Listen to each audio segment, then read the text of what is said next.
الحمد لله رب العالمين والصلاة والسلام على سيد الأنبياء والمرسلين وعلى آله وصحبه وأولياء أمته أجمعين أما بعد.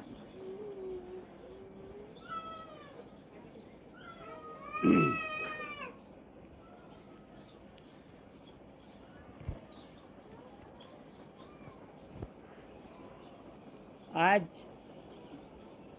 کشف المحجوب شریف کے درس کا 7واں دن ہے، یہ 7واں درس ہے۔ حضرت داتا گنج بخش رحمۃ اللہ تعالی علیہ نے اپنے مقدمے کے آخر میں ارشاد فرمایا، بیٹھ جاؤ،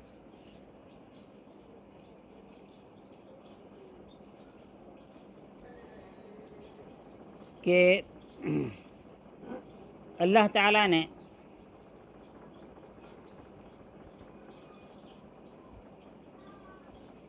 توحید کو حجابات میں رکھ دیا۔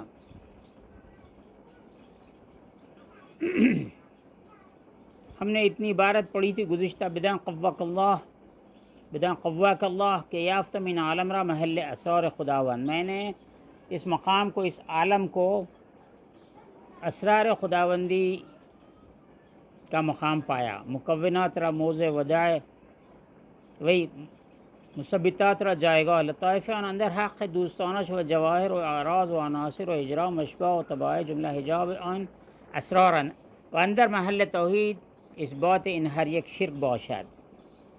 توحید کے مقام پر یہ جتنی مخلوقات ہیں ان کا اس بات کرنا وہ شرک ہے۔ پس خداوند تعالیٰ ان عالم را، پس اللہ تعالیٰ نے اس عالم کو در محل حجاب بداشتے است، حجاب کے مقام پر اس کو رکھ دیا ہے، تا طبائع ہر ایک، تاکہ ہر ایک کی طبیعت ہم اس کو عام طور پہ نیچر کہہ رہے ہیں، لیکن وہ اندر اس کی قدرت نے جو اس کو رکھی ہے صلاحیت، وہ تا طبائع ہر ایک اندر عالم خود بے فرمان وہی تمانیت یافتہ است، کہ اللہ کے فرمان سے وہ اپنے اپنے عالم میں انہوں نے تمانیت حاصل کر لی ہے، سکون حاصل کر لیا ہے۔ بوجود خود، اپنے وجود سے، اپنے وجود کے اس بات کی وجہ سے، اپنے وجود کو اپنا وجود جو سمجھ رہے ہیں اس کی وجہ سے، اس توحید حق محجوب گشتے، حق کی توحید سے محجوب ہو گئے ہیں، پردہ پڑ گیا ہے۔ یعنی عالم میں جتنی اشیاء ہیں بشمول ہمارے، یہ سب کے سب حجاب بن گئی ہیں۔ یہاں تک ہم درس ختم کیے تھے، وہ جملہ بھی مکمل نہیں ہوا، بہرکیف ایک لحاظ سے جملہ مکمل ہو گیا تھا۔ بے وجود خود از توحید حق محجوب گشتے و ارواح اندر عالم بے مزاج وی مغرور گشتے، اور ہر شے کی روح ہے۔ ہم نے اس سے پہلے بتلا دیا، اس سے پہلے درس میں، جیسے انسانوں کی روح ہے، اس جسم میں روح ہے، اسی طرح نباتات میں روح ہے، درختوں میں روح ہے، گھاس پھوس میں روح ہے۔ اگر روح نہ ہوتی تو گھاس پھوس بڑھ نہیں سکتی تھی، درخت بڑھ نہیں سکتے تھے، پھل نہیں دے سکتے تھے۔ ہر شے جو ہے نظر آتی ہے اس کی روح موجود ہے اس کے اندر، یہاں تک کہ پہاڑوں میں بھی روح موجود ہے، جان موجود ہے، اور وہ اس طرح چلتے ہیں۔ اللہ تعالیٰ نے قرآن مجید میں ارشاد فرمایا، ایسا چلتے ہیں پہاڑ جیسا کہ آسمان میں ابر چلتا ہوا نظر آتا ہے۔ تو یہ اپنے مزاج میں مغرور ہو گئے۔ اب یہاں سے بہت اہم ترین بات آپ ارشاد فرماتے ہیں، وَبِمُقَارِنَتْ، اور انتہائی قرب کی وجہ سے،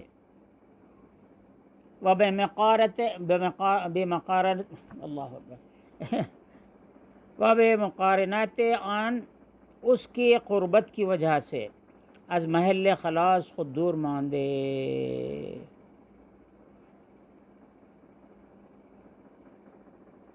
یہ محل خلاص سے دور ہو گئے ہیں۔ اب یہ لائق تشریح ہے یہ بات، یہ مقارنت کیا ہے؟ دور ماندے تا اسرار ربانی، یہاں تک کہ اسرار ربانی اندر حق قول مشکل شدے۔ ربانی اسرار، اللہ رب العزت کے جو اسرار ہیں، اسرار خداوندی ہیں حق کی، وہ عقلوں کے لیے مشکل ہو گئیں۔ واللطائف قرب، اور اللہ کے قرب کے جو لطائف ہیں اندر حق کے معاملے میں، اندر حق کے ارواح پوشیدہ گشتے، وہ پوشیدہ ہو گئے ہیں ارواح کے حق میں۔ تا آدمی در مظلہ غفلت بے ہستی خود محجوب گشتے، اور آدمی، یہاں تک کہ آدمی اپنی ہستی کی وجہ سے، اپنے وجود کی وجہ سے غفلت کی اندھیری میں پڑ گیا ہے اور محجوب ہو گیا ہے۔ حافظ کا شعر ہم نے اس درس میں پڑھا تھا، میان عاشق و معشوق ہیچ حائل نیست، تو خود حجاب خودی حافظ از میان برخیز۔ تیرے عاشق اور معشوق کے درمیان کوئی حجاب نہیں ہے، حافظ تو درمیان سے اٹھ جا۔ اب میں حافظ صاحب کے شعر میں کوئی ترمیم تو کون کر سکتا ہے، میں تصرف کون کر سکتا ہے ان کے منشے کو ظاہر کرنے کے لیے؟ میں ایک لفظ عاشق و معشوق کی جگہ دوسرا لفظ لاتا ہوں، میان خالق و مخلوق ہیچ حائل نہیں۔ خالق اور مخلوق کے درمیان کوئی حائل نہیں ہے، تو خود حجاب خودی حافظ از میان برخیز۔ اے حافظ تم خود حجاب ہو، تم درمیان سے اٹھ جاؤ۔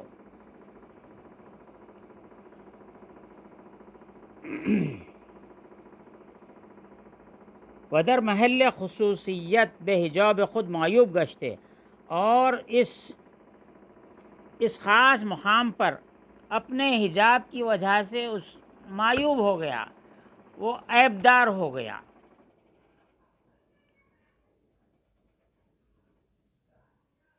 اب یہاں پر میں ایک لفظ کو سمجھاتا ہوں، مقارنت، قربت، انتہائی قرب۔ میں نے اپنی کتاب اس مراحل سلوک میں اس کا تذکرہ کیا ہے، اس واقعے کا جو میں بیان کر رہا ہوں سمجھانے کے لیے۔ جو حیدرآباد کے لوگ ہیں یا حیدرآباد آئے ہیں، وہ میں جن مقامات کا نام لوں گا وہ جان جائیں گے، اگر نہ بھی جانے تو ہم بات سمجھا دے سکتے ہیں۔ ایک دفعہ کا واقعہ ہے کہ مکہ مسجد میں، جو حیدرآباد کی سب سے بڑی مسجد ہے قطب شاہوں کے دور کی، مکہ مسجد میں والد گرامی پیر مرشد حضرت سید اسماعیل ذبیح اللہ شاہ رحمۃ اللہ تعالی علیہ جمعہ کے دن مکہ مسجد گئے ہوئے تھے، نماز پڑھ کر نکل رہے تھے۔ جب مسجد کے اندر سے صحن میں آئے تو کسی مرید نے آپ سے سوال کیا کہ حضرت، اللہ شہرک سے قریب ہے، رگے جان سے قریب ہے، تمہاری جان سے قریب ہے، سانسوں سے قریب ہے، اس طرح کی بات جو کہتے ہیں، جب اتنا قریب ہے تو نظر کیوں نہیں آتا؟ حضرت نے فرمایا کہ تو نے اللہ کی معرفت کا سوال کیا ہے، چلتے چلتے سوال کیا ہے۔ ایسا کرو، سوال بہت اہم ہے، اگلے جمعہ اہتمام کر کے، اچھی طرح غسل کر کے، بہت بہترین لباس پہن کر، عطر لگا کر، خوشبو لگا کر، سرما لگا کر، اور شایان نشان جیسے جمعہ کے لیے اہتمام کرنا ہے ویسا ہی جمعہ کا اہتمام بھی کرو، اور یہ عظیم ترین سوال کے لیے اہتمام کرو۔ جتنا عظیم سوال ہوگا، جتنا بڑا سوال ہوگا، جتنی عظمت والا ہوگا، جواب بھی اسی عظمت کا ہوگا۔ تو اس طرح سے تم یہی سوال اگلی جمعہ کے دن مجھ سے پوچھ لینا، جمعہ کی نماز کے بعد، اور مجھے یاد دلانا، میں اس کا جواب اگلی جمعہ کو دوں گا۔ جب اگلے جمعہ کو پھر سے حضرت مسجد کو تشریف لائے اور مریدین اور بھی ساتھ تھے، مکہ مسجد کے صحن میں آنے کے بعد اس نے کہا آپ نے فرمایا تھا کہ اگلے جمعہ کو سوال کرنا، تو آپ نے فرمایا ہاں. پھر کیا سوال تھا؟ یہ سوال تھا، ہاں میں تیاری کے لیے بولا تھا، تم تیاری کر کے آئے ہو؟ تو بولے ہاں میں یہ تیاری کیا، ایسا کیا. آپ نے فرمایا اچھا لباس پہنو، عطر لگاؤ، سرما لگاؤ، اور سب میں تیاری سے آیا ہوں. اتنی بات کے بعد میں ایک دم بات کو آپ نے پلٹتے ہوئے کہا کہ دیکھو یہ مکہ مسجد کے سامنے چار مینار شفا خانہ ہے، ایک بہت بڑا ہاسپٹل ہے، یونانی ہاسپٹل، ہربل ہاسپٹل. فرمایا کہ دیکھو یہ سامنے یہ کیا عمارت ہے، اس کا نام کیا ہے؟ تو بولے چار مینار شفا خانہ ہے. نظامیہ طبی کالج بھی ہے، وہ شفا خانہ بھی ہے. چار مینار کے نزدیک ہونے سے چار مینار شفا خانہ لوگ بولتے ہیں، نظامیہ شفا خانہ بھی بولتے ہیں. پھر اس کے ہی مسجد کے اندر سے ٹھہریں تو سامنے چار مینار شفا خانہ نظر آتا ہے، لیفٹ پہ سینکڑوں فٹ بلند عمارت چار مینار ہیں، اس کے بڑے بڑے مینار ہیں، وہ بڑی ہسٹوریکل بلڈنگ سامنے ہے. فرمایا کہ دیکھو یہ عمارت کیا ہے جو سامنے نظر آتی ہے؟ اس نے کہا کہ حضرت یہ چار مینار ہے. اسی طرح فرمایا کہ دیکھو ذرا اوپر آسمان کی طرف دیکھو. تو وہ شخص آسمان کی طرف دیکھنے لگا، دیکھو کیا نظر آتا ہے؟ بولا حضرت کچھ نظر نہیں آ رہا، آسمان صاف ہے. پورا آسمان صاف ہے؟ ہاں پورا آسمان صاف ہے. سورج تو ادھر ظہر ہو جانے کی وجہ سے اس کے پیچھے چلے گیا تھا. آسمان صاف ہے، کچھ نظر نہیں آ رہا ہے آسمان میں. پھر فرمایا کہ دیکھو تم اپنی آنکھ سے اتنی بڑی بلڈنگ کو دیکھ رہے ہو، ایسی بڑی عمارت چار مینار شفا خانہ، یہ عمارت جو چار مینار ہے اس کو دیکھ رہے ہو تم اپنی آنکھ سے، وہ بھی دیکھ رہے ہو. اور آسمان اتنا بڑا ہے کہ اس کی وسعت، اس کی لمبائی، اس کی چوڑائی کوئی ناپ نہیں سکتا ہے. اتنا بڑا تم آسمان دیکھ رہے ہو، آسمان میں کیا چیز ہے، کیا نظر آتی ہے، کیا نظر نہیں آتی ہے، وہ بھی دیکھ رہے ہو. کہہ رہے ہو کہ آسمان میں اس وقت تو کچھ نہیں ہے، آسمان صاف ہے. یہ بتلاؤ کہ تم جس آنکھ سے تمام اشیاء کو دیکھ رہے ہو، چار مینار دواخانہ دیکھ رہے ہو، چار مینار دیکھ رہے ہو، آسمان دیکھ رہے ہو، اب یہ مجھے بتلاؤ کہ تم نے جو آنکھ میں سرما لگایا ہے، یہ سرما تم کو نظر آ رہا ہے؟ اس نے کہا نہیں، نظر نہیں آ رہا ہے. کیا بات ہے؟ اس پہ غور کرو. سرما جس آنکھ سے تم سارے عالم کو دیکھ رہے ہو، اس آنکھ میں تم نے سرما لگایا ہے، پھر بھی سرما تم کو نظر نہیں آتا ہے. جس آلے سے، جس آرگن سے، یہ جو آنکھ ہے دیکھنے کا آلہ، اس سے سارا عالم دیکھ رہے ہو، لیکن اس آنکھ میں سرما لگا ہوا ہے، پھر کیوں نظر نہیں آتا؟ وہ زیادہ پڑھا لکھا آدمی تو نہیں تھا، لیکن چاہے عالم سوال کرے، چاہے غیر عالم سوال کرے، معرفت کا سوال تھا، چاہے کوئی سوال ہو اس کو جواب دینا ضروری، اس کو بات سمجھانا ضروری. تو وہ شخص سوچ میں پڑ گیا، اور جو ساتھ میں جو مریدین تھے وہ بھی خاموش تھے کہ دیکھو آگے کیا ہوتا ہے. پوچھے اس شخص سے، بتاؤ تم کو سرما کیوں نظر نہیں آتا ہے؟ بولا حضرت میں بات تو سمجھ رہا ہوں لیکن میرے کو بولنے نہیں آ رہا.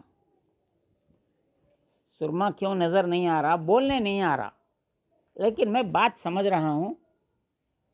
حضرت نے فرمایا دیکھو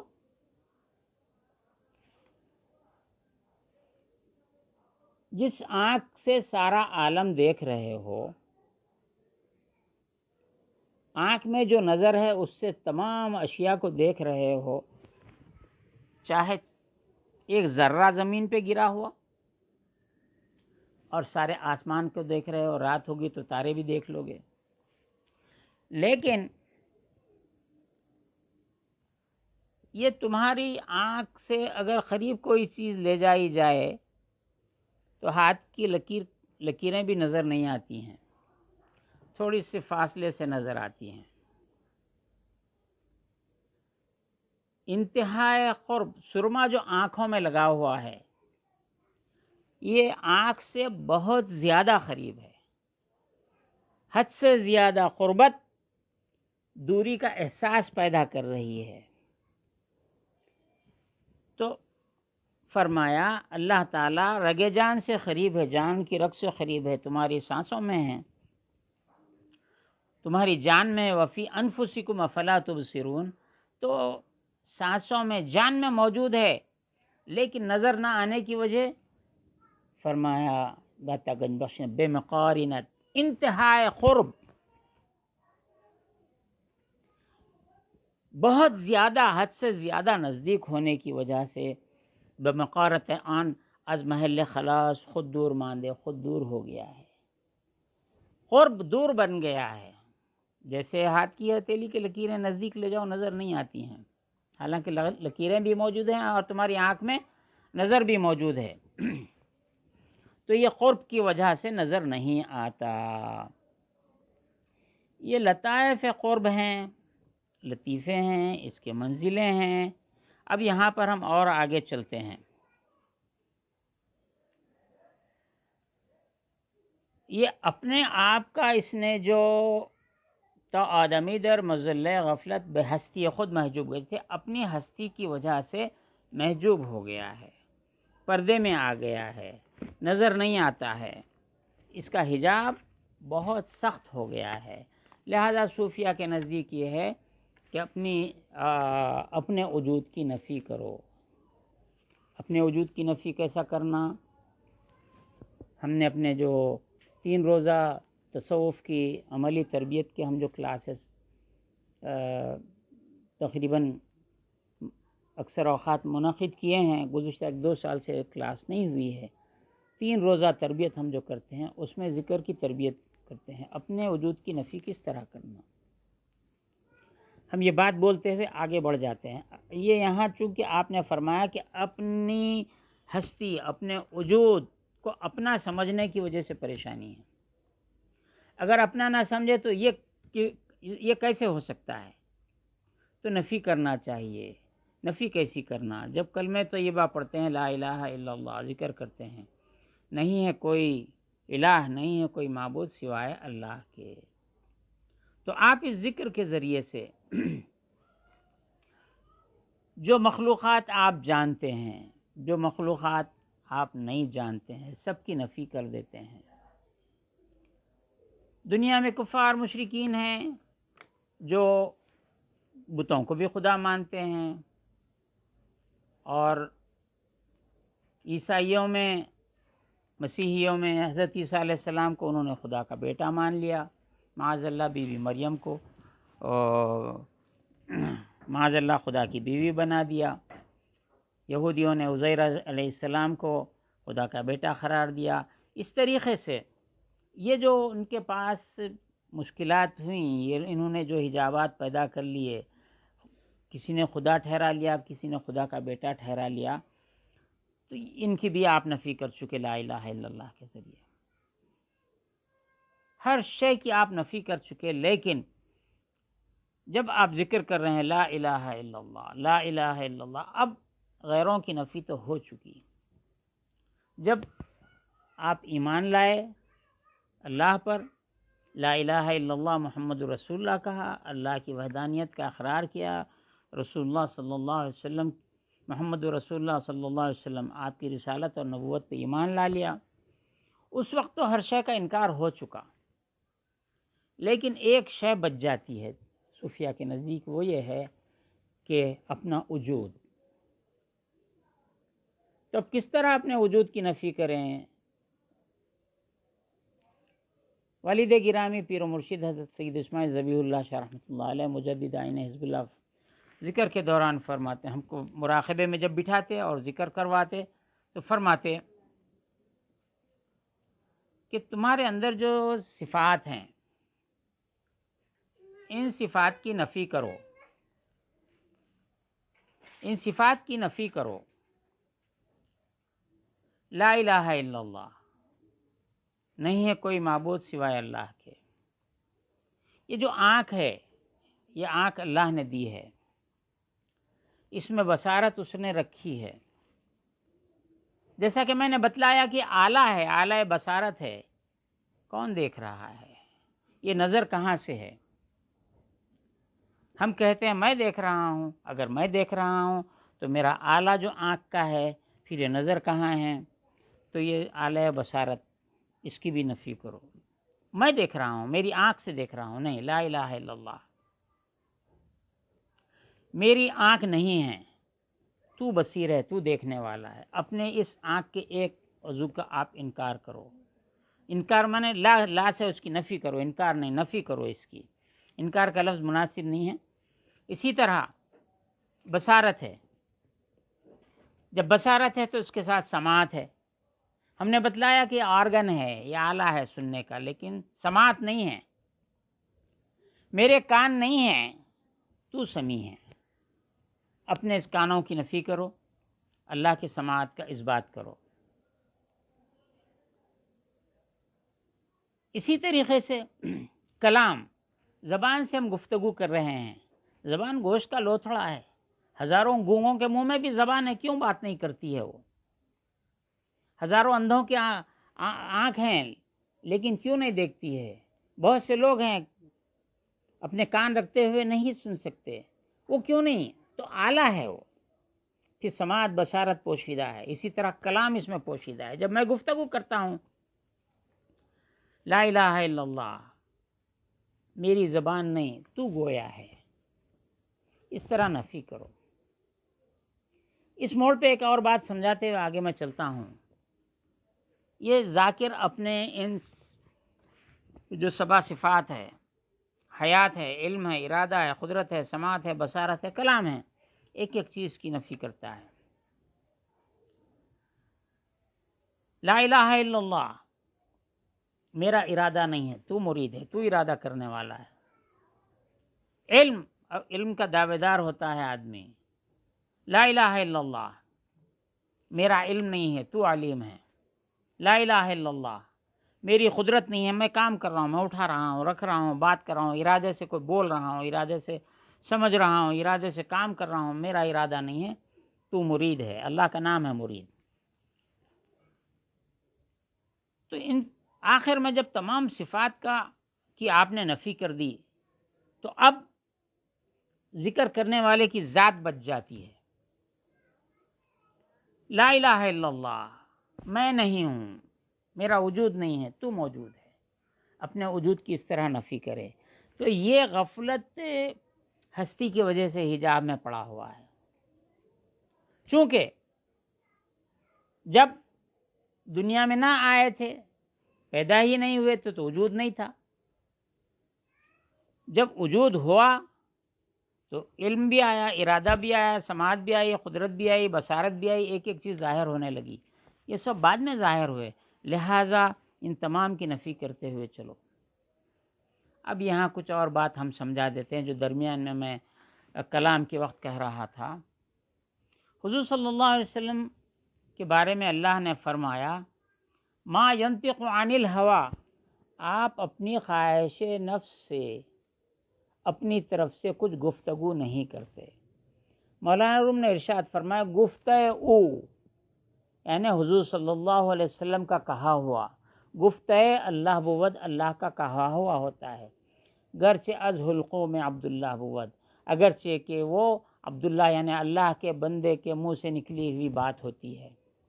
تو یہ ہم کو آج نفی کرنے کی ضرورت پڑتی ہے، اپنے وجود کو جو حجاب بن گیا ہے۔ جب یہ تمام صفات کی ہم نفی کرتے ہیں، حق کا اس بات کرتے ہیں، تو ایک منزل ایسی آتی ہے کہ آپ کا وجود اس کی نفی ہو کر اللہ تعالیٰ کا اس بات ہونے لگتا ہے، اور اس پر جو کچھ منکشف ہوتا ہے وہ قابل بیان نہیں ہوتا، اس لیے وہ بیان نہیں کر سکتا۔ جب دیکھتا ہے، اگر وہ بول دے گا تو لوگ اس کو قبول نہیں کریں گے، اس کو بیوقوف سمجھیں گے، یہاں پہ وہی بات آپ فرماتے ہیں. اب یہاں اسی حجاب کی بات یہاں پہ کرتے ہوئے آپ فرماتے ہیں ودر محل خصوصیت بے حجاب خود، اپنے حجاب سے. یہاں حجاب جیسے آنکھ کے لیے، نظر کے لیے ایک حجاب کے ذریعے سے نظر آ رہی ہے. آنکھ ایک حجاب ہے اور اس میں سے نظر آ رہی ہے. حجاب ہے تو وہ حجاب نظر کے لیے بے حجاب ہے، لیکن حجاب اپنی جگہ آپ نہیں سمجھ سکتے. فرماتے ہیں کہ در محل خصوصیت بے حجاب خود معیوب گشتے، چنان کہ خداوند تعالی گفت والعصر، زمانے کی قسم، ان الانسان لفی خسر، بے شک انسان خسارے میں ہے. اتنی ہی آیت یہاں پر ہے، لیکن اس کی اگلی آیت ہم پڑھتے ہیں تو یہ منظر سمجھ میں آیا. والعصر ان الانسان لفی خسر الا الذین آمنوا، جو ایمان لائے. ایمان کس پر؟ یؤمنون بالغیب، غیب پر. آپ اتنے غیب کی بات کہہ رہے ہیں، عالم غیب، جنت غیب، دوزخ غیب، یہ غیب، وہ غیب، کون سے عوالم ہیں، وہ غیب. ہم اتنی دور نہیں لے کے جاتے، یہاں کا یہیں سمجھاتے. آنکھ ظاہر ہے، نظر غیب ہے. عالم غیب نہیں ہے یہ. نظر کہاں سے آ رہی ہے؟ غیب نہیں ہے. یہ پردہ ہے، اس کے پیچھے جو کیا ہے، نظر کہاں سے آ رہی ہے؟ وہ عالم غیب سے ہے. زبان گویا ہے آپ کے سامنے، منہ میں زبان ہے، آپ بات کر رہے ہیں، لیکن کلام کہاں سے آ رہا ہے؟ آپ ٹیکنیکلی 100 باتیں بولیں گے، ایسا ہوتا، ایسا ہوتا، ایسا ہوتا، لیکن بات کے پیچھے بات کر رہے ہیں. آپ نہیں جانتے کہ ایک بات کے بعد دوسری کون سی بات آنے والی ہے. سوچتے کچھ ہیں، بولتے کچھ ہیں، اور آمد کچھ اور ہونے لگتی ہے. تو زبان ایک ظاہر ہے، یہ حجاب ہے، لیکن جو گفتگو ہے، جو کلام ہے، وہ عالم غیب سے ہے. سماعت ہے، اعلیٰ ظاہر ہے، سماعت غیب ہے. عالم غیب نہیں ہے. آپ کے اندر خود 7 عالم ہیں جو غیب ہیں. آپ کی حیات، زندگی کا، آپ زندہ ہیں، ہاں ہیں، لیکن کیا زندگی کو کہاں سے پکڑ کے، کان پکڑ کے سمجھائیں گے، ناک پکڑ کے سمجھائیں گے، پیٹ پہ مار کے سمجھائیں گے؟ کیا کریں گے؟ یہ حیات کیا ہے؟ علامات زندگی. علامات زندگی ان حواس کے ذریعے جانی جاتی ہے. ایک شدید ترین مرض الموت میں مبتلا شخص ہے، کوئی کہہ رہا ہے کہ نہیں موت واقع ہو گئی، تو اس کی آنکھوں کو دیکھتے ہیں کہ اس میں روشنی ہے نہیں ہے. حیات کی علامت ہے. اس کو، اس کے جسم کو، جلد کو چمٹی لے کے پن چبا کے دیکھتے ہیں، اس میں ہے نہیں، حرکت ہے، تو زندہ حیات ہے. علامات سے حیات کو پہچانا جاتا ہے. اگر علامت نہ پائی جائے تو، جب حیات کی علامت نہ پائی جائے تو جب مردہ سمجھا جائے گا. تو اللہ تعالیٰ کی معرفت میں سمجھا رہا ہوں، سمجھنے کی کوشش کیجئے. سمجھ جائیں تو فبیہا، نہیں سمجھے تو بھی فبیہا. میں نہیں سمجھا سکا، یہ سمجھوں گا. انسان کے اندر جو زندگی ہے، جس کو عربی میں حیات کہتے ہیں، وہ حیات کو جاننے کے لیے، حیات کوئی ایسی شے نہیں ہے. حیات بذات خود، جو لائف ہے، یہ بذات خود کوئی شے نہیں ہے، لیکن حیات کو دیکھنے کے لیے سر سے پاؤں تک کے انسان ہیں. اس کے اندر علم ہے، ارادہ ہے، قدرت ہے، سماعت ہے، بصارت ہے. یہ حیات کے کارنامے ہیں، بقیہ 6 کارنامے. جانور میں حیات، اس میں بھی دیکھو کارنامے نظر آتے ہیں. اس کی بھی ایک نظر ہے، اس کی بھی سماعت ہے، اس کو بھی احساس ہے، اس کو بھی ارادہ ہے، وہ ارادے سے بھاگتا ہے، ارادے سے کھاتا ہے، اس کو بھی خوف ہے، اس کو بھی خوشی ہے. تو یہ ایک جسم کے اندر اس کے حرکات و سکنات اور اس کے ان علامتوں کے ذریعے زندگی کو پہچانا جا سکتا ہے. اسی طرح زندگی جس کی عطیہ ہے، جس نے عدم سے وجود میں لایا، کل کچھ نہ تھے، آج ہیں، کل کچھ نہیں رہیں گے، اس نے جو زندگی عطا کی ہے اور یہ کمالات جو رکھے ہیں، کلام کا کمال رکھ دیا، سماعت کا، بصارت کا، اور جتنے کمالات آج ظاہر ہو رہے ہیں وہ تمام کمالات اس نے رکھا ہے۔ جو خلق الموت والحیات، جو اللہ نے موت کو بھی پیدا کیا، حیات کو بھی پیدا کیا، اس کو علامتوں سے پہچانا جاتا ہے۔ جو خالق حیات ہے، جو خالق موت ہے، اس کو خلق سے پہچانا جا سکتا ہے، مخلوق سے پہچانا جا سکتا ہے۔ اس کو اور آسان طریقے پہ سمجھاتے تھے والد گرامی، یہ حضرت سے افتخار شاہ وطن رحمۃ اللہ تعالیٰ علیہ کی تعلیمات میں اسی میں ہے کہ فرماتے ہیں کہ اگر کاریگر کو دیکھنا ہے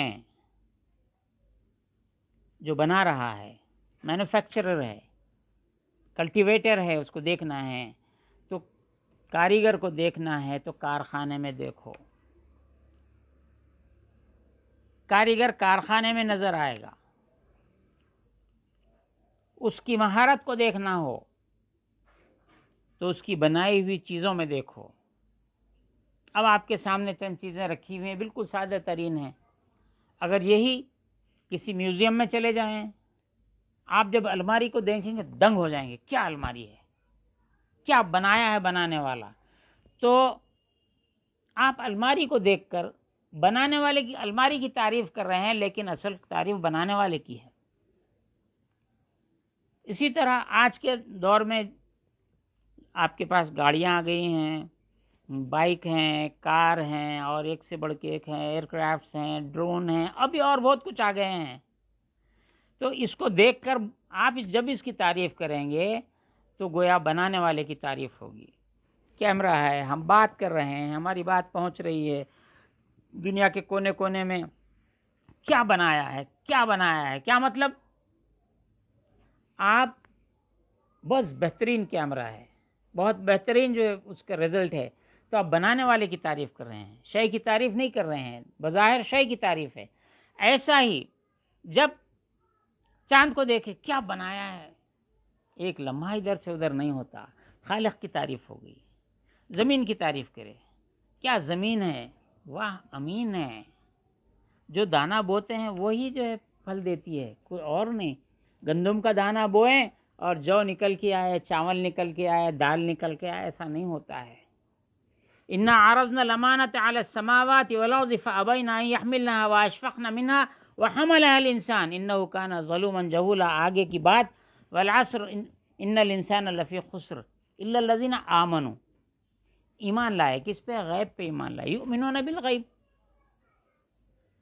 اب والعصر ان الانسان لفی خسر الا الذین آمنوا وعملوا الصالحات، ادھر یہ پڑھ کے پھر پہلے پارے میں چلے جائیے، ایمان لائے اور عمل صالح کیے، اس کی تفصیل یؤمنون بالغیب ویقیمون الصلاۃ، جو نماز کو قائم کرتے ہیں، زکوٰۃ دیتے ہیں، اور اللہ تعالیٰ نے جو دیا اس میں سے خرچ کرتے ہیں، تو عمل کی تفصیل علیحدہ سے ہے۔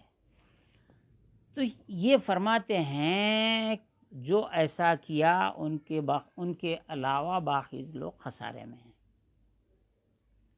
ایسا کرنے والوں کا کیا معاملہ ہے؟ فرماتے ہیں ورسول گفت نہیں، ایک جمپ ہو گئی ایک لائن، خداوند تعالیٰ گفت والعصر ان الانسان فی خسر، نیز گفت، اور یہ بھی ارشاد فرمایا، کس نے؟ اللہ تعالیٰ نے، انہو کان ظلوما جہولا۔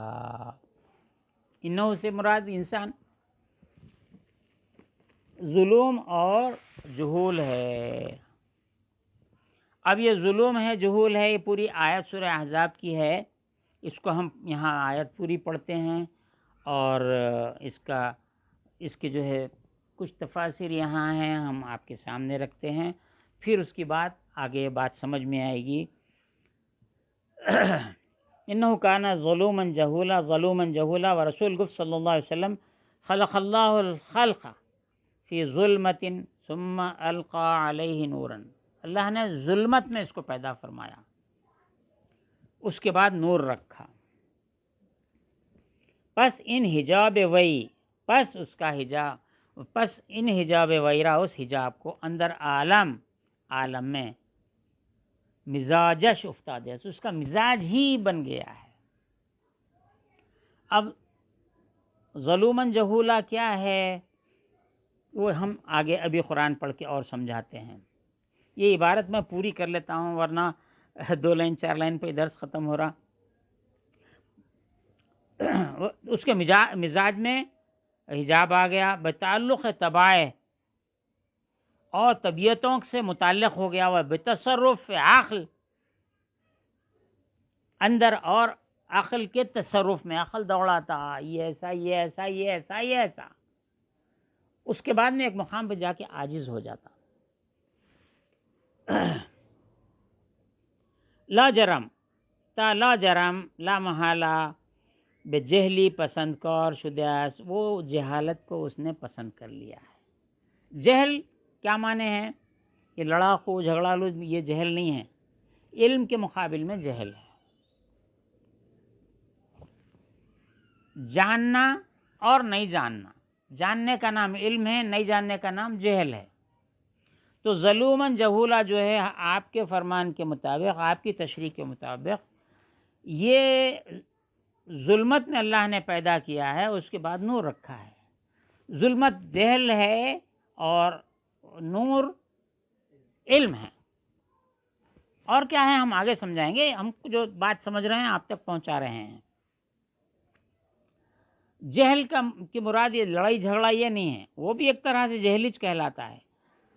اللہ نے اس کو اس کی طبیعت میں رکھ دیا ہے اور جہل کو اس نے پسند کر لیا ہے، نہ جاننے کو اس نے اتنا معلوم ہو گیا نا بھائی بچہ میٹرک تک پڑھ لیا، آپ کہاں کا لگا ذرا نوکری پہ لگا دو، آگے کی تعلیم نہیں حاصل کرنا چاہتا۔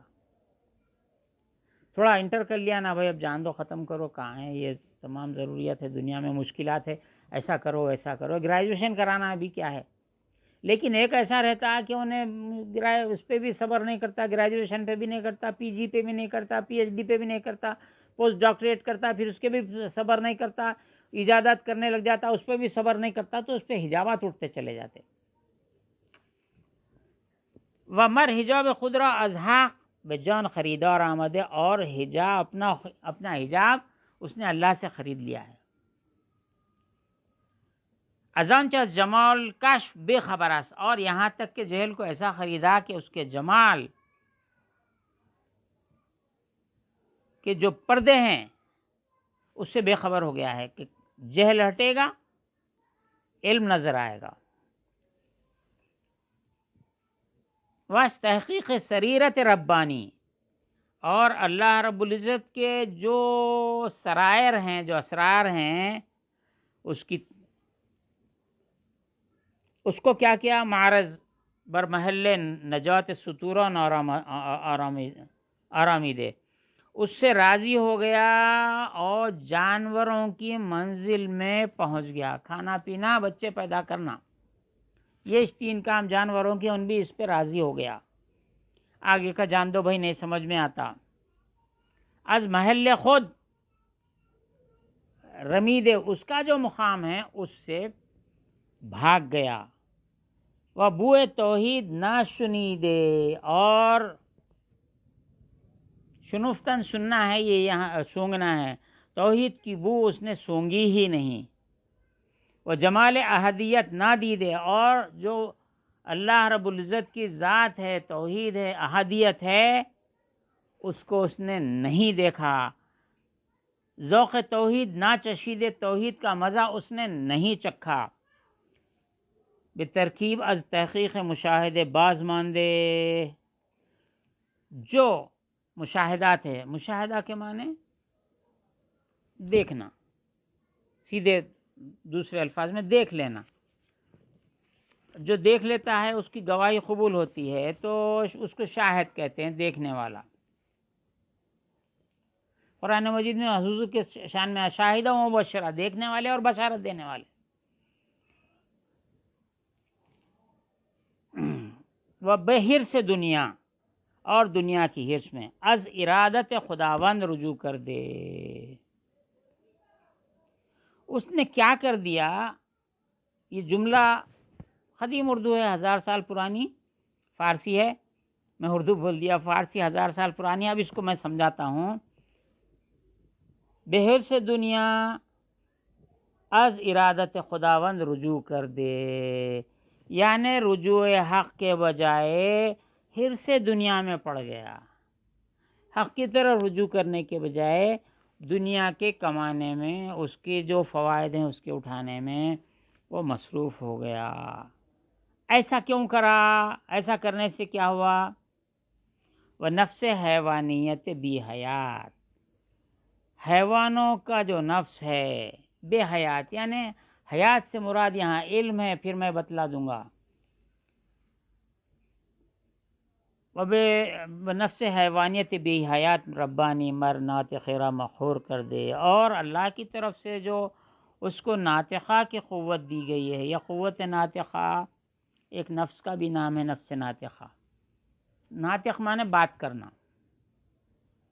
اب ہم وہ آدمی سے گزر جاتے ہیں جو زبان سے باتیں کرتے رہتا ہے، جیسے ہم بات کر رہے ہیں۔ اب ہم خاموش ہو جائیں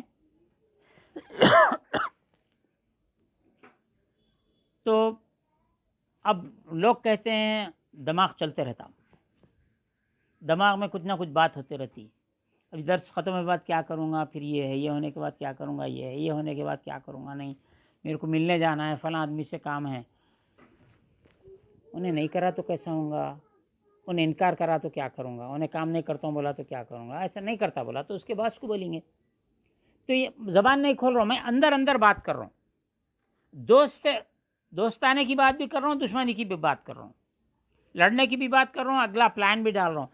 تو یہ ارادہ بات کر رہا ہے، آدمی بات کر رہا ہے، یہ اپنے اندر بات کرنے میں یہاں تک کہ لڑائی جھگڑے کی نوبت آ گئی تو اپنے میں آپ غصے میں آ کے اٹھ کے کھڑے بھی رہ جاتا آدمی، پھر سوچتا ارے کیا ہو گیا ہے، پانی پیتا، سوچتا انہیں ایسا کر دیں گا تو کیسا ہوں گا۔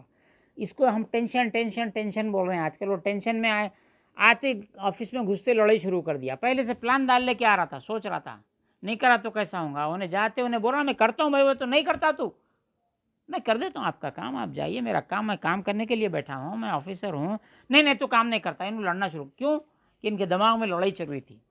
یہ جو دماغ میں لڑائی بولتے ہیں، دماغ میں لڑائی، دل میں لڑائی، تو دل میں لڑائی ہے، دماغ میں لڑائی ہے لڑنے والا کون ہے؟ آپ کو اندر سے اندر کون گفتگو کر رہا ہے؟ یہ گفتگو کرنے والا یہ نفس ناطقہ ہے، بات کرنے والا نفس۔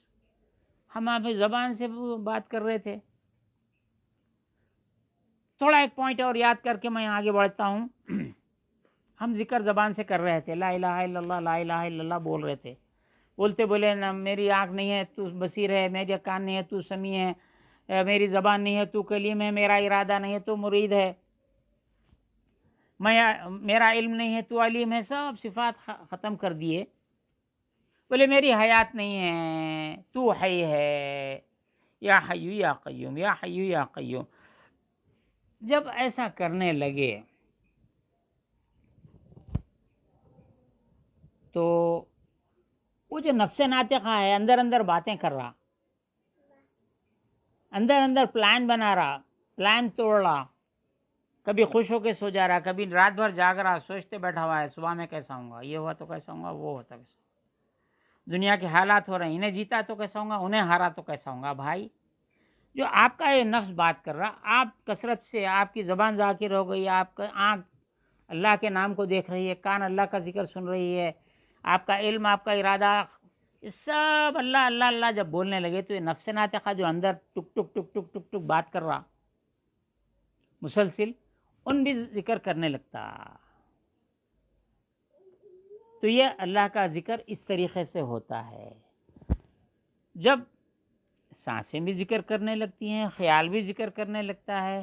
تو جب ایسا ہو جائے، مثال کے طور پہ ایک آدمی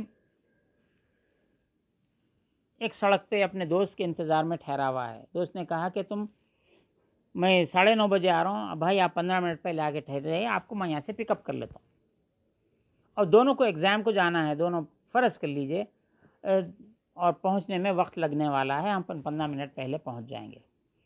لیکن جب یہ شخص انتظار میں ٹھہرا ہوا ہے، وہ گاڑی لے کر آنے والا، سائیکل ہے، بائک ہے، کیسا آنے والا ہے، دوست جو ان کو لے کے جانے والا ہے، جیسا جیسا 9:30 کا ٹائم آتا وہ منتظر ہو جاتا، پریشان ہوتا، 9:30 ہو رہے ہیں، 1 منٹ باقی، 2 منٹ باقی، 1 منٹ باقی، 9:30 ہو گئے، ابھی نہیں آیا، ابھی نہیں آیا، ابھی نہیں آیا، 2 منٹ بڑھ گئے، 5 منٹ بڑھ گیا، کیسا پہنچیں گے؟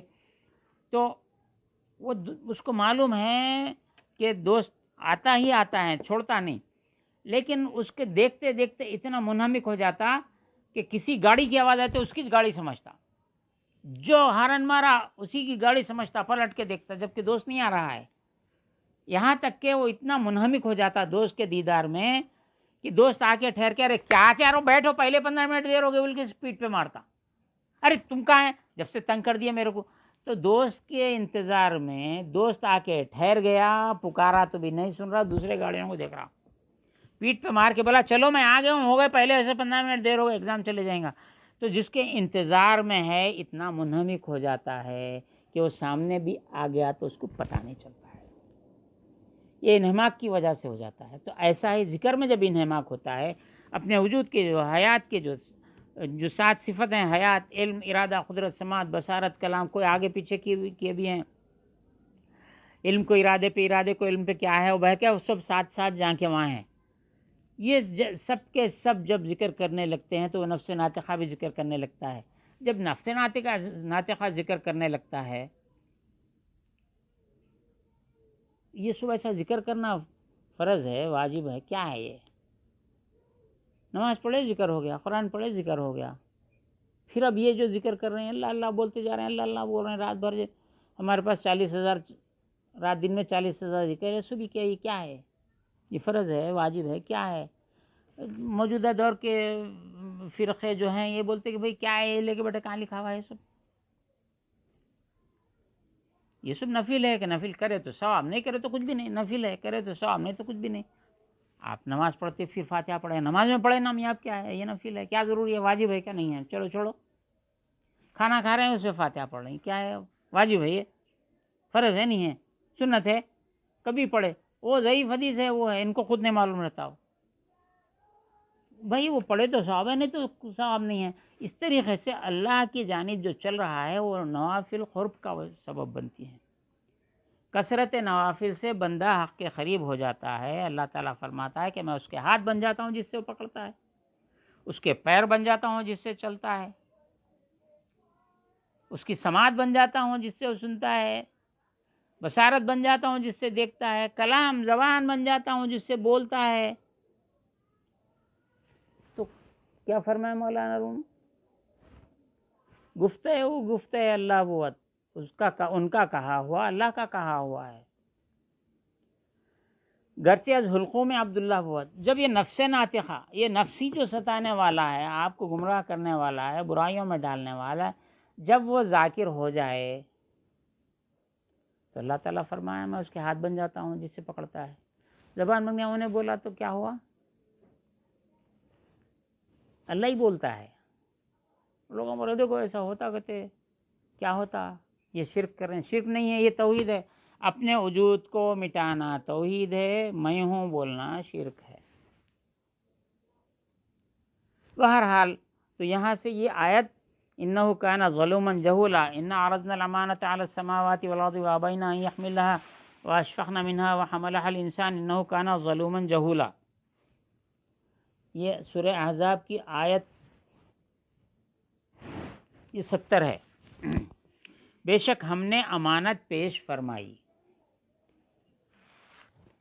آدم کو بنایا آپ نے، زمین سے مٹی منگائی اور 40 راتیں، ہماری سمجھ کے لحاظ سے 40 راتیں اس نے اپنے دست مبارک سے گوندا، اس میں روح پھونکی، اس میں امانت رکھی۔ مولانا نے فرمایا زمین امین ہے، بولے اس میں جو دانہ بوئیں گے وہی نکلیں گا، جو دانہ بوئیں گے وہی دانہ نکلیں گا، وہی پودا نکلیں گا۔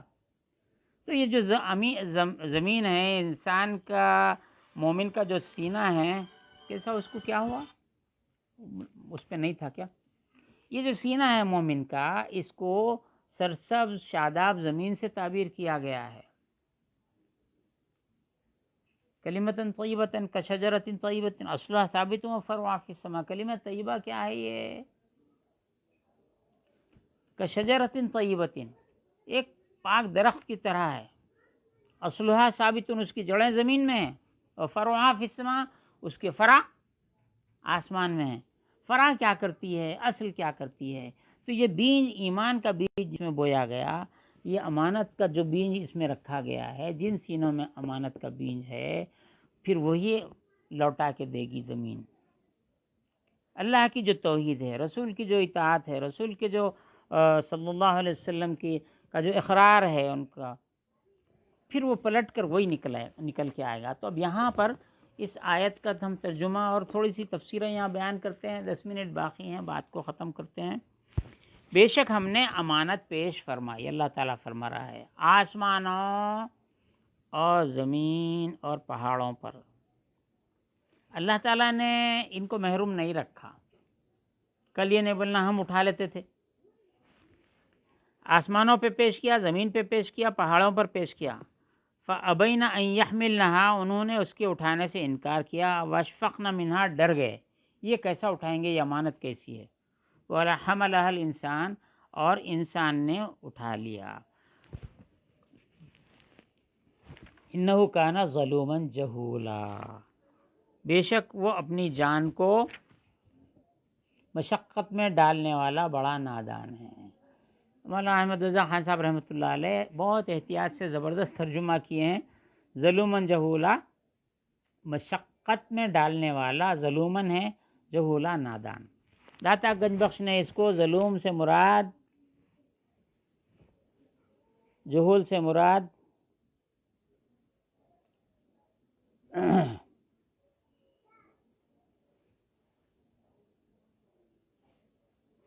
یہاں پر آپ نے سریرت ربانی پوائنٹ یہی تھا۔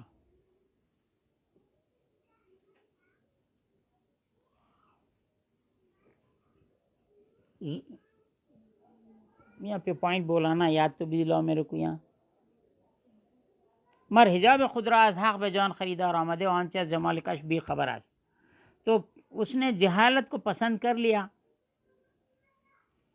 معرفت حاصل کرنے کو یہ نہیں کیا، قبول کر لیا۔ تو یہاں دوسرا قول جو آپ نے جو فرمایا کہ اللہ تعالیٰ نے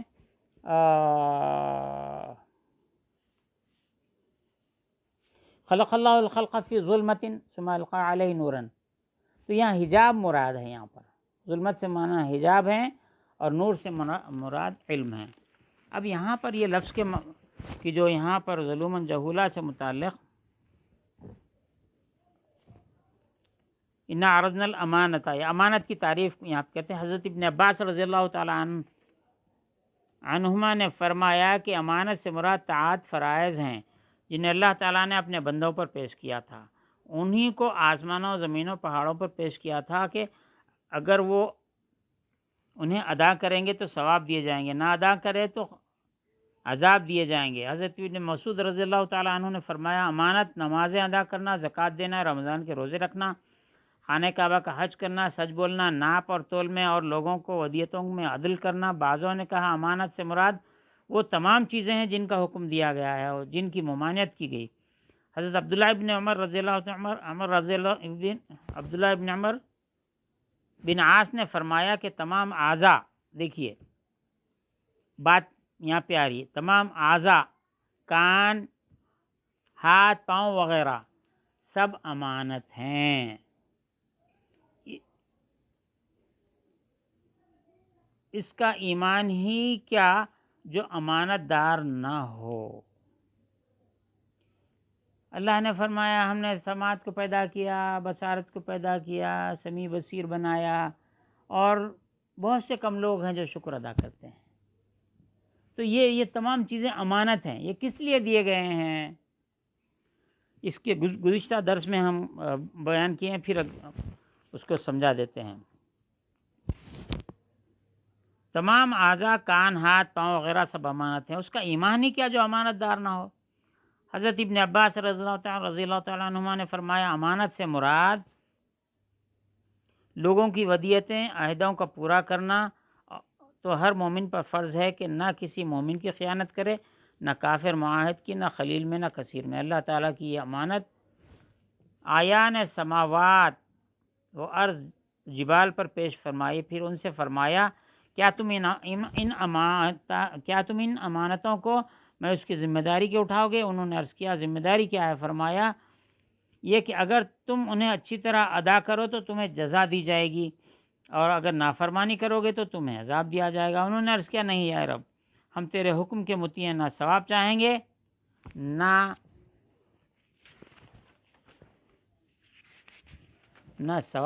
گے نہ عذاب۔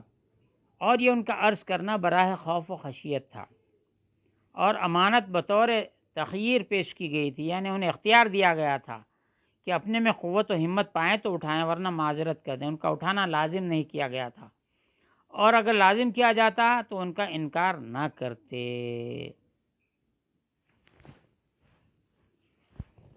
یہ امانت کی تفصیل میں آیا ہے۔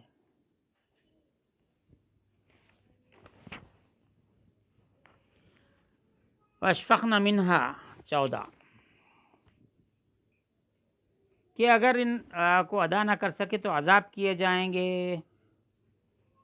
تو اللہ تعالیٰ نے وہ امانت آدم علیہ السلام کے سامنے پیش کی اور فرمایا کہ میں نے آسمانوں اور زمینوں اور پہاڑوں پر پیش کی تھی، وہ نہ اٹھا سکے، کیا تو میں اس کی ذمہ داری کے اٹھا سکے گا؟ حضرت آدم علیہ السلام نے اقرار کیا۔ تو یہاں پر جو امانت ہے، اور بھی تفسیریں ہیں اس میں،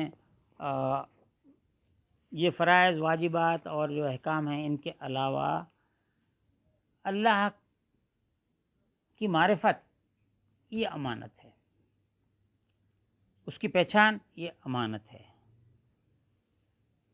اب جو بقیہ تمام چیزیں ہیں، حیوانی کیفیات ہیں، انسانی کیفیات ہیں، آپ نے فرمایا کہ نفس یہ ناطقہ کو جو ہے مغلوب کر دیا، اور حرکات سکنات اس کے تمام حیوانیت کی طرف اس کے رجوع ہو گئے، نفس کی طرف رجوع ہو گئے۔ جز خوردن و خوفتن، سوائے کھانے اور سونے اور مطابع شہوات بودن اور شہوات کی اتباع کرنے کے، ہیچ چیز نہ دانت جانور، یہ کچھ نہیں جانتے ان کے سوا۔ جو ایسا کریں ان کے بارے میں کہتے ہیں وہ خداوند عز و جل مرد دوستان خدرا، اللہ تعالیٰ نے اپنے دوستوں، خاص طور پہ اپنے دوستوں کو عظیم جملہ اعراض فرمودے، ان تمام چیزوں سے فرمایا چھوڑ دو، ذرہم، ان لوگوں کو چھوڑ دو، یأکلو ویتمتعوا ویلہہم الامل فسوف یعلمون، چھوڑ دو، کھیلنے دو، فائدہ اٹھانے دو، مزہ اٹھانے دو، ان قریب وہ جان جائیں گے۔ ازانچہ سلطان تب ایشان سر حقرا بریشاں پوشیدہ بود، اس واسطے کہ طبیعتوں کا جو سلطان ہے، طبیعت انسانوں کے اندر ہیں، ہر شے میں طبیعت، انسانوں کی طبیعت سب سے اعلیٰ ہے۔ یہ طبیعتیں ملائکہ کی صفات بھی رکھتی ہیں، شیطانوں کی بھی رکھتی ہیں، جانوروں کی بھی رکھتی ہیں، درندوں کی، چرندوں کی، سب کی۔ یہ گزشتہ درس میں بھی میں بتلایا تھا، فرانس کا اتنا بڑا جھگڑا چل رہا ہے اس وقت، جو حضور صلی اللہ علیہ وسلم کی شان میں جو گستاخیاں کر رہے ہیں، کیا ہے ان کا؟ وہ ایسا کیوں کر رہے ہیں؟ تو یہ جانور ہیں، یہ دراصل جانور کی دنیا میں، جانوروں کی دنیا میں یہی ہے، ان کو کھانا پینا اور شہوات کی اتباع کرنا، اس کے سوا تیسری چیز ملکوتی نہیں معلوم ہے ان کو۔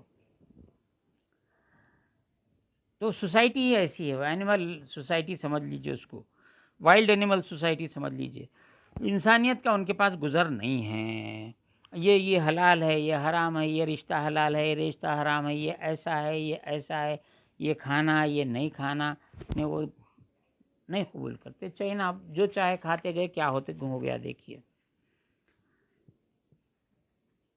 تو انہوں نے ان جانوروں کی کیفیتوں کو قبول کر لیا، اور سر حاخرہ بر ایشان پوشیدہ بود، ان پر اللہ کا راز پوشیدہ رہا، بجائے عنایت و توفیق اندر حق ایشان، ان کے حق میں عنایت و توفیق کے بجائے خذلان، حرمان، ذلت، محرومی آمدے، تا جملے مطابع نفس امارہ گشتے، تمام کے تمام نفس امارہ کی اتباع کرنے والے بن گئے کہ آن حجاب عظیم است، نفس عظیم حجاب ہے۔ بار بار یہ بات آتی رہے گی، یہ چونکہ کشف المحجوب ہے، حجابات کو اٹھانے والی کتاب ہے، حجابات کو دور کرنے والی کتاب ہے، حجابات جان کا حجاب، نفس کا حجاب، روح کا حجاب، یہ سب حجاب ہیں۔ اور اس کے 10 مراتب میں 7 مراتب بتلانا چاہتا تھا، وقت تمام ہو رہا ہے، آج مقدمہ ہم عبارت پڑھ کے ختم کر دیتے ہیں۔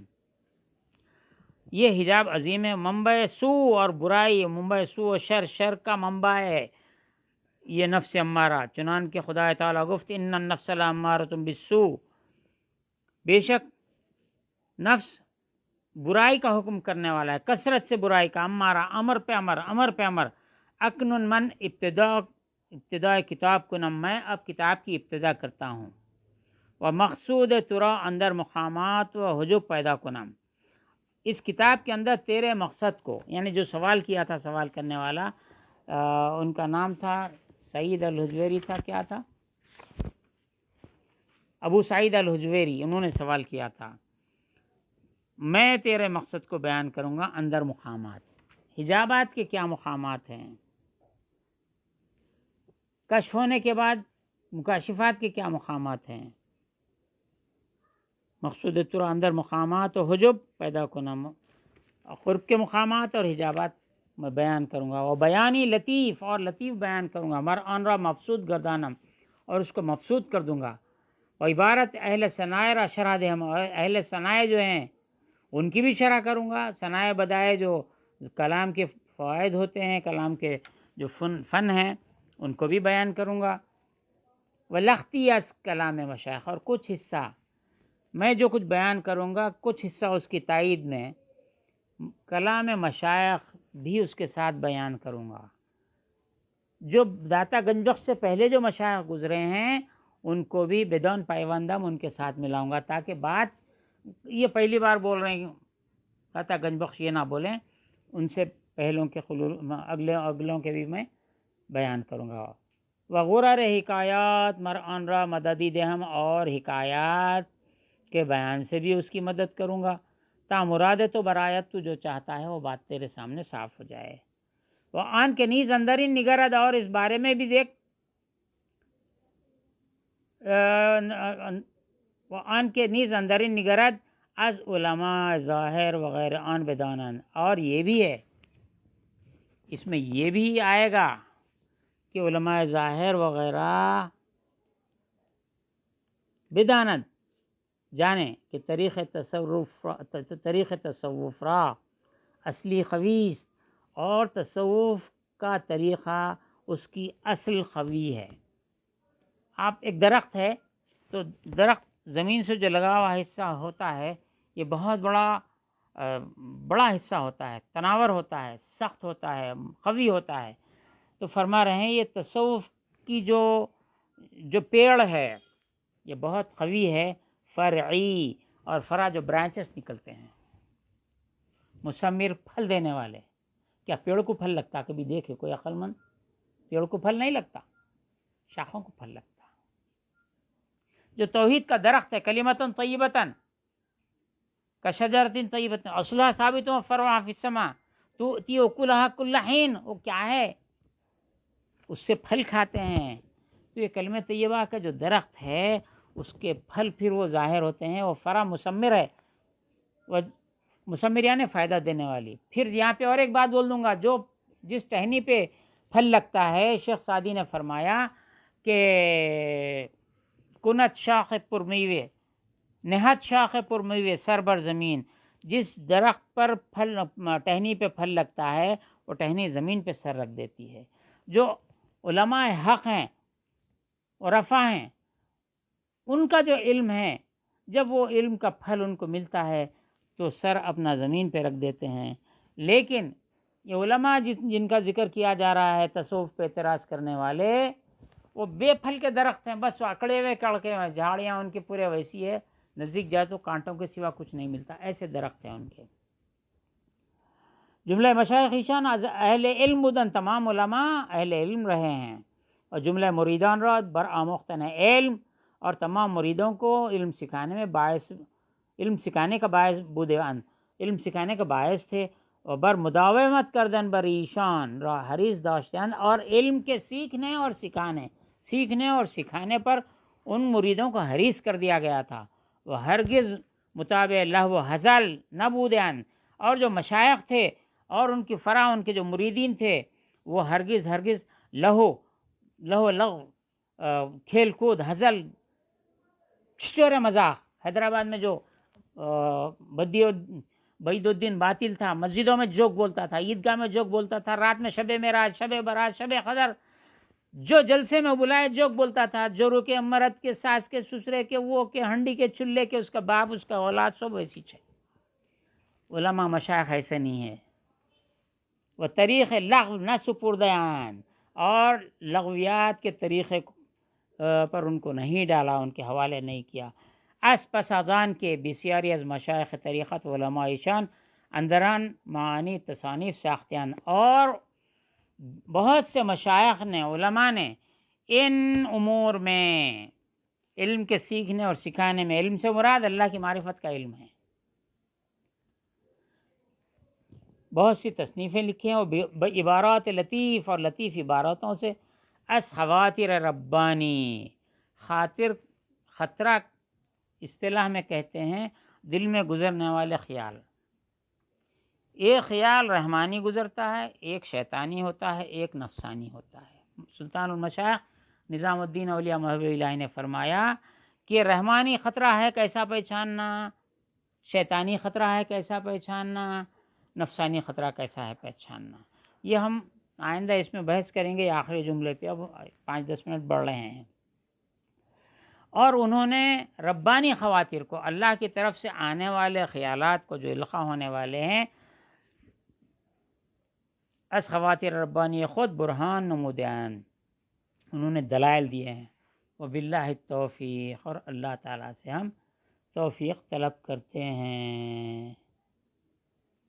اگلا چیپٹر، اب یہاں سے کتاب شروع ہوتی ہے، باب اثبات العلم، کنفرمیشن آف نالج. نالج کس کو کہتے ہیں؟ یہ کتاب آپ پڑھ لے رہے ہیں، نالج ہے نہیں. یہ پڑھ رہے ہیں، وہ پڑھ رہے ہیں. It is literacy. پڑھنا آ گیا، اخبار پڑھنے آتا ہوا آتا، وہ پڑھنے آتا ہوا آتا، یہ لٹریسی ہے، یہ نالج نہیں ہے. تو کیا ہے ایجوکیشن؟ کیا پڑھ رہے ہیں آپ؟ بی کام کر رہے ہیں، بی ایس سی کر رہے ہیں، ایم ایس سی کر رہے ہیں، آئی ٹی کر رہے ہیں، فلاں کر رہے ہیں. ایجوکیشن ہے، نالج نہیں ہے. یہ ایک لٹریسی ہوتی ہے، ایک ایجوکیشن ہوتا ہے، ایک نالج ہوتی ہے، ایک وزڈم ہوتا ہے، حکمت ہوتی ہے، علم و حکمت. بہرحال تو آج ہم یہاں بات ختم کرتے ہیں. اللہ تعالیٰ سے دعا ہے کہ اس کتاب کی برکت سے، اس کے پڑھنے کی برکت سے، آپ کے نفوس قدسیہ کی، آپ کے مشائخ کے، آپ کے شیوخ کے، آپ کے خلفاء کے، آپ سے سلسلے چلنے والے سلسلوں کے، اور جنہوں نے آپ سے فیض اٹھایا ہے، ان کے فیوز سے اللہ تعالیٰ ہم کو بھی حصہ عنایت فرمائیں، اور ہمارے دلوں سے بھی، ہمارے نفسوں سے بھی، ہماری نظروں سے، خیال سے تمام حجابات کو اٹھا دے، اور حضور پاک صلی اللہ علیہ وسلم کی شفاعت اور تیری اے اللہ تو اپنے دیدار سے ہم کو مشرف فرما، دنیا کے آخری زمانے کے فتنوں سے ہم کو محفوظ فرما، اور جو مصائب آج دنیا میں مسلمانوں پر ٹوٹ پڑے ہیں وہ تو بہتر جانتا ہے کہ یہ صرف اس لیے ستائے جا رہے ہیں کہ یہ تجھ پر اور تیرے حبیب پر ہی ایمان رکھتے ہیں. اس کے علاوہ ان قوموں کو کسی مسلمان نے نہیں ستایا ہے. یہ صرف یہ چاہتے ہیں، مظالم کر کے گھر سے بے گھر کرنے کے قانون بناتے ہیں، وطن سے بے وطن کرنے کے قانون بناتے ہیں.